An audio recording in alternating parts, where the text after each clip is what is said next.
I fear not the dark itself, but what may lurk within it. Welcome to Lurk, bringing you creepy, strange, and bone-chilling stories, with your host, Jamie Jackson.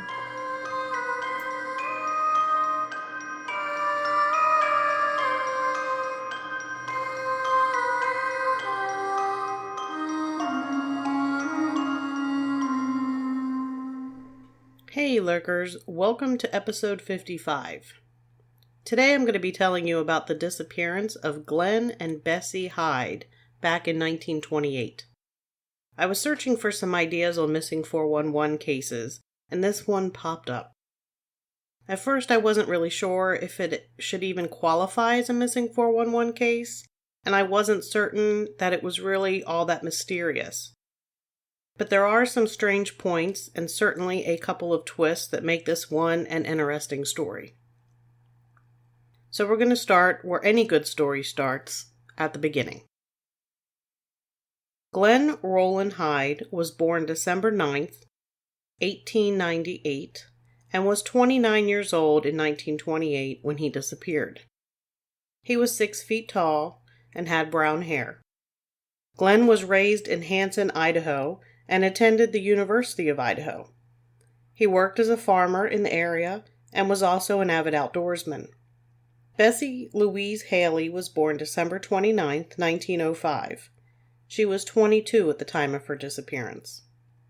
Bessie was raised in Parkersburg, West Virginia. She married Earl Helmick on June 5, 1926, in Catlettsburg, Kentucky, while she was a student at Marshall College. Bessie and Earl had gone to high school together. Shortly after their wedding, Bessie returned to her parents' home in West Virginia. It was reported that shortly after, Bessie planned to study art in San Francisco the following year. No explanation for her decision was given, and rumors swirled that Bessie was pregnant, a rumor that was not confirmed, and I think it's pretty much a BS rumor. Basically, back then, anytime a woman went off somewhere, she was immediately supposed to be pregnant. But why the secrecy? She was married. So, I think that was unfounded. Bessie and her new husband, Earl, only lived together about 2 months during their marriage. So Bessie made her way to California, and on an overnight cruise from San Francisco to LA, she met Glen Hyde, and they started a romantic relationship. But Bessie was still married to Earl, and Earl refused to get a divorce, so Bessie moved to Elko, Nevada to establish residency in order to obtain a divorce decree there. Her divorce from Earl was finalized on April 11, 1928, and she and Glen were married April 12, 1928. They did not waste any time at all. The couple settled into life at Glen's home near the town of Murtaugh in Twin Falls County, Idaho. Glen longed for adventure, and so did Bessie. Though it was reported she learned to ride a horse, got a dog, and worked just as hard as her husband on the farm, she wanted something more. So the couple planned to take a trip down the Colorado River for their honeymoon. Most people setting out on their honeymoon are expecting a happy, fun sort of trip. I don't know of anyone who expects to set out on the honeymoon and not come back. Okay, maybe me, because we went to the Bermuda Triangle. We didn't really go to the Bermuda Triangle. We were on a cruise ship that drove through the Bermuda Triangle, and I might have been hoping for something exciting to happen. Something exciting that would have recorded on the equipment I brought along. And it doesn't really sound very good when you say that you brought equipment along on your honeymoon. Basically, I had a compass and a digital recorder. I was hoping for the electromagnetic field issues in the triangle to make my compass go wonky, and it didn't. Anyway, Glen Hyde said their trip was a vacation jaunt to give Mrs. Hyde a thrill. But then again, isn't that what all honeymoons are for? To give your wife a thrill? The two left Green River, Utah on October 22, 1928, in a 2-ton wooden boat called a sweep scow that is a flat-bottom boat capable of traversing shallow waters. Glen had actually built the boat himself. By mid-November, Glen and Bessie had reached Lee's Ferry, which is considered to be the official Grand Canyon starting point for the Colorado River. While there, an experienced river runner advised them to purchase life jackets, but Glen refused. He wanted to complete their journey without safety equipment to make their adventure more thrilling and daring in the retelling. But you can't retell it if you're dead, so there's that. The next stop along the Colorado River was Phantom Ranch, near River Mile 88, sometime around November 18th. Here they hiked Bright Angel Trail out of the canyon to top off their food supplies. By this point, they had traveled 400 miles in record time, and it was here that Glen was documented as speaking about trying to complete the whole trip faster than it had ever been done before. The Hydes also stopped to talk to photographer Emery Kolb. Kolb had made the very same trip the Hydes were attempting on 2 different occasions, and the Hydes wanted to pick his brain. Emery Kolb tried to convince the couple to postpone their trip until after the winter when the weather would be better. He even went so far as to offer them a place to stay in his home, but Glen declined. Glen sounds like a dumbass, I'm sorry. Kolb then tried to convince them to take along life jackets that Kolb said they could use, but Glen again refused. He said they would complete their trip without life jackets or else. Glen shared with Kolb that both he and Bessie had already been thrown from the scow by the rapids, but they were sticking to his plan. Glen Hyde wanted to complete the trip in the fastest time yet, without the safety of life vests or rafts. They would be the first couple to make the trip, and Bessie would be the first woman, and it was said that the two, or at least Glen, planned to make money by writing a book and hitting the lecture circuit speaking about their adventure. Making a trip like this without safety equipment isn't more thrilling. It just makes it stupid. I had a rowboat sink one time, and no matter how well you can swim, you can't help someone else who is panicking unless you are all wearing life vests. That's my PSA for this episode. Wear a personal flotation device. Just before leaving the Kolb house, Bessie Hyde either gave away items of clothing and shoes to Emery Kolb's daughter, or simply commented on his daughter's clothing, saying, "I wonder if I shall ever wear pretty shoes again." While in Bright Angel Creek, the Hydes met Adolph Sutro, a San Francisco capitalist, and agreed to take him about 7 miles downriver. He was the last person to see them as he said goodbye at the Hermit Trail, and they set out down the Colorado on their way to Needles, California, where they were due around December 6th. Mr. Sutro later commented that Glen constantly spoke of the fame and fortune the trip would bring to their lives, but Bessie seemed less invested. I'm just going to throw this in here. Glen really seems like a narcissist.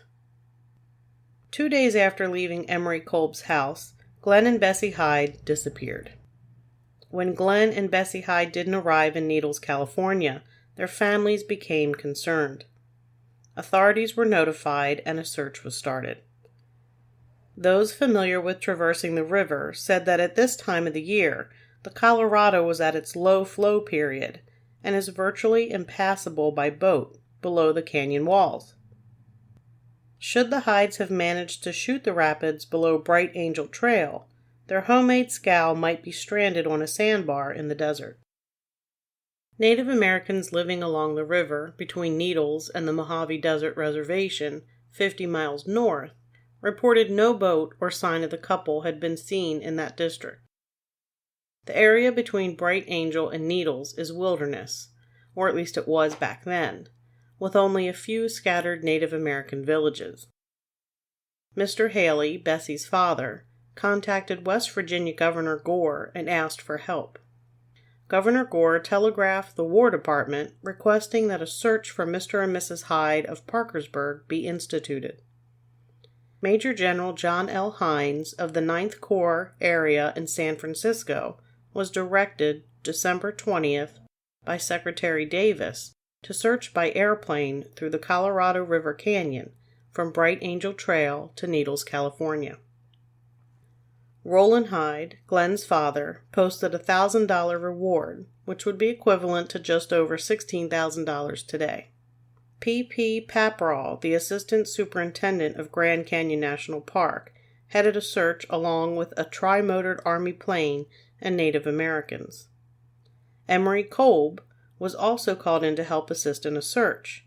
As someone who had made the trip twice before, and who spent his time photographing the area, Kolb was experienced in the area and terrain. On December 20th, the Army plane spotted the scow, or boat. The boat was found upright and completely intact. Inside was clothing, food, rifle, a camera with the last photograph taken near mile marker 165, possibly around the date of November 27th, and Bessie's diary. The boat showed no signs that it had been battered by rapids, or that it had been turned over in the rough water. There were no tracks leading away from the boat. There was no sign of any kind of any disturbance on the riverbank. The last entry in Bessie's diary was dated November 30th and indicated the couple was near an area called Diamond Creek. The search team focused its efforts around that area. December 25th, almost 40 days since the couple was missing, searchers found footprints on the riverbank at Bass Cable Crossing and Ruby Canyon Rapids in the bottom of the Great Gorge. The footprints indicated that Glen had gotten out of the boat to survey the rapids ahead. The search was eventually called off. The Hydes were presumed to have drowned, though no bodies were ever found. I tried looking up if not finding bodies in the Colorado River is normal, but the only thing I came across was information on all of the bodies that were found in the Colorado River. Many who hear this story make the assumption that these two adventurers were a couple of yahoos desiring adventure without the needed skill. However, Glen was well versed in boat making, and the 20-foot scow was well made. In addition, several years before, Glen and his sister Jean Hyde traveled in a boat similar to the one in which he and his wife used to safely navigate the dangerous Salmon River. In the letters the Hydes managed to send home, they said the Colorado Rapids had no straight drops such as he and his sister encountered on the Salmon River, but they were longer and much faster and bigger. They also said that Glen had been swept off the boat once and was helped back on board by his wife. Still, Glen's friends expressed confidence that in view of his experiences in safely navigating other dangerous rivers, he would be able to traverse the rapids of the Colorado River in safety. Also, Emery Kolb, the photographer the Hydes met with, said that Bessie seemed to be either weary of the trip or unnerved about the upcoming rapids. Bessie was a beginner when it came to rapids, at least when she started out on the journey, though she ended up having a solid couple weeks of negotiating the rapids at the time of their disappearance. One theory put forth was that the pressure of trying to do the trip the fastest and to complete the trip so that Bessie was the first woman to do it made the couple, specifically Glen, sloppy, which led to mistakes, fatal ones. But if their disappearance is to be blamed on rookie mistakes, why did their boat show no signs of this? One historian noted that the couple was most likely swept out of their boat when it hit submerged rocks in the heavy rapids near River Mile 232. Otis R. Marston, the historian, noted, "Pieces of granite wall lie submerged where they have damaged, snared, or capsized more boats than any other location in the canyon." Still, why were the items in the boat still there if this was the case? The diary wasn't damaged. I don't think the camera was damaged. How is this possible? How did the boat manage to go through that with no damage? So the first interesting twist in the story happens in 1971 on a commercial Grand Canyon rafting trip. There was an elderly woman on the trip named Georgie White Clark, who was quiet and mostly kept to herself. As the group stopped to camp at Little Diamond Creek, near where the Hydes' boat was found, the river guides told the story of Glen and Bessie Hyde. Georgie White Clark blurted out that she was in fact Bessie Hyde, and that she had stabbed her husband because he was abusive. She went on to say that she wanted to leave the trip, and Glen became irate and hit her when she attempted to leave, so she stabbed him. Later, Georgie White Clark denied everything, saying she had no idea what the interviewer was talking about. After Georgie's death in May of 1992, there was more speculation that her tale was true. Georgie was found to be in the possession of Bessie and Glen Hyde's marriage certificate. Georgie White Clark was a river running guide in the Grand Canyon, and the first woman to run the Grand Canyon as a commercial enterprise, and she introduced several innovations and adjustments to the way guides ran the Colorado River. The second twist to the story came in 1979, and it involved Emery Kolb.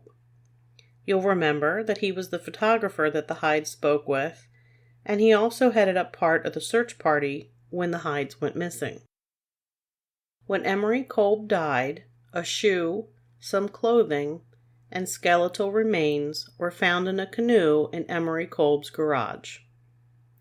Not long after the skeleton was found, speculation started that it was the remains of Glen Hyde. Some believed that Emery killed Glen in order to have Bessie all to himself, but whether she was a willing participant or not was never mentioned. In 1987, Unsolved Mysteries featured the Hydes' disappearance on their show. They evaluated the possibility that the skeleton was Glen Hyde's. Forensic anthropologist Dr. Walter Birkby emphatically stated that the skeleton was not Glen Hyde, based on comparison of the skull with photos of Glen Hyde. What the skeleton did have was a bullet hole in the skull, made by a .32 caliber revolver. The bullet was still lodged there. In 2008, because of some photographs that were donated to the Grand Canyon Museum, and because the Coconino County Sheriff's Department was trying to solve cold cases, the skeleton was able to be identified as a suicide victim found in the park. According to park superintendent reports, there was a skeleton of a man found on a ledge in 1933, under the canyon rim near Shoshone Point, and along with him was a .32 caliber revolver with 2 cartridges and an exploded shell. Using the photos of the skeleton that was found on the ledge, and comparing them to the skeleton found in Kolb's garage, they were able to confirm they were one and the same. Basically, it ended up that it was definitely not Glen Hyde. I do not have an explanation as to why Emery Kolb would think storing someone's remains in a canoe in his garage was a good and proper thing to do. The skeleton from Shoshone Point still has not been identified. Also interesting to point out that Georgie White Clark and Emery Kolb basically hated each other. Georgie even refused to be in the same room with him. Did he know who she was and what she had done? So, what happened to Glen and Bessie Hyde? The simple answer is that they drowned in an accident on the rapids. Normally, I would have no issues believing that to be true, but the boat leaves me a little puzzled. It had no damage, had all the gear stored in it, no damage to the diary or the camera, and by damage I'm mostly referring to water damage. And that makes me feel as though a struggle with the rapids wasn't as cut and dry. It seems that in all the things I've read, many feel the same way, that there should have been some type of telltale sign on the boat that they went through something harrowing. We know that the skeleton in Kolb's garage, though strange and certainly disrespectful, wasn't a murder victim and wasn't Glen Hyde. That leaves the theory of Georgie White Clark. Some people point out that Georgie's year of birth, 1911, and Bessie's, 1905, don't match, and that is proof that she isn't Bessie. But come on, if you watch any crime shows or listen to any true crime podcasts, you know that people take on identities and don't necessarily tell the truth. If you want to hide who you are, you don't use your own birth date. I also saw mention that people claimed that because Georgie Clark had gone on to have a family, that meant she wasn't Bessie. People, that happens all the time. Watch a television show. Personally, I think Georgie's story is compelling. I think that evening at the camp, she blurted out who she was and what happened because she'd been holding it in for so long. And then afterwards, when she was questioned, she realized she should have just shut up and not said anything, and ended up denying it even happened. She had the marriage license, and apparently her birth certificate said her first name was actually Bessie. I also looked at some photos of the two women, and I personally see a likeness, especially around the nose and in their smiles. I'd like to think Georgie was Bessie and that she gave an abusive SOB what he deserved. I wanted to share one last little bit of information before we end the episode. Not only is this case mysterious and strange as far as the disappearance of Bessie and Glen Hyde goes, but apparently, according to some people who commented on different articles about the disappearance of the Hydes, in the area of Little Diamond Creek, some claim that there's some paranormal things that happen. Some say that when they're camping in that area during a rafting trip, that they feel another presence there. It's like somebody else is with them and they're being watched. They can feel that presence, but they can't see anything. Other people have mentioned that they feel almost as if they're being followed around when they're walking around in that area.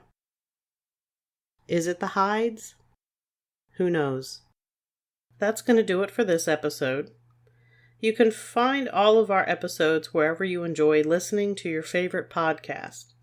If you have a moment, please consider giving us a 5-star review if your podcast app allows that sort of thing. You can also find episodes at lurkpodcast.com.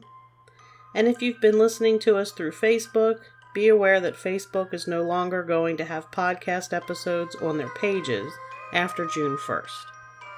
No explanation as to why, but do they ever explain why they do anything over on Facebook? The Bigfoot Convention in Virginia is coming up June 18th, just as another reminder. And we have merchandise for you to purchase at lurkpodcastmerch.com. And until next time, keep lurking.